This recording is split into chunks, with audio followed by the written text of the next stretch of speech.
আসসালামু আলাইকুম। সকলে কেমন আছেন? আজকের আমরা প্রথম ক্লাস শুরু করছি টেন্স দিয়ে। টেন্স খুবই সহজ একটা বিষয়, যেটাকে ইংরেজির মা বলা হয়। তা আসেন আমরা সহজে বেশি কথা না বাড়িয়ে শুরু করে দিই। কাজ হওয়ার সময়কে সাধারণত টেন্স বলে। এই কাজের আরেকটা বাংলা আছে ক্রিয়া, এবং হওয়ার আরেকটা আছে সম্পাদনের। তাহলে আমরা ভালো ভাষায় বলতে গেলে ক্রিয়া সম্পাদনের সময়কে টেন্স বলে।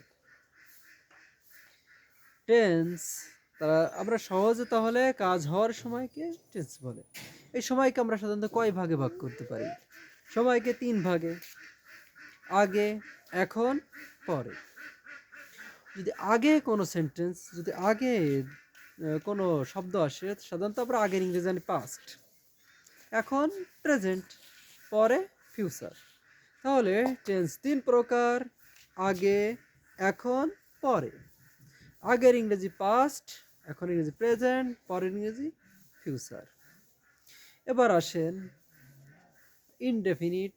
এদের সকলকে আবার 4 ভাগে ভাগ করা যায়: indefinite, continuous, perfect and perfect continuous. আসলে ইনডেফিনিটির মানে হলো অনির্দিষ্ট। ইনডেফিনিটির অর্থ অনির্দিষ্ট, কিন্তু আমরা সাধারণত টেন্সের ক্ষেত্রে হয় বা হয়ে থেকে অর্থটাই ব্যবহার করি।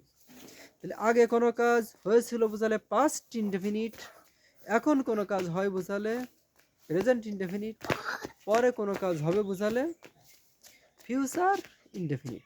তার মানে আগে, এখন, পরে এবং হওয়াটাই। আগে হয়েছিল, এখন হয়, পরে হবে। চিরন্তন সত্যের ক্ষেত্রে সাধারণত প্রেজেন্ট ইনডেফিনিটই হয়। তা আজকের ক্লাস এ পর্যন্ত। আগামীকাল ইনশাআল্লাহ টেন্সের বাদ বাকি অংশের প্রকারভেদ এবং সংজ্ঞা। তা আজকে আমরা যে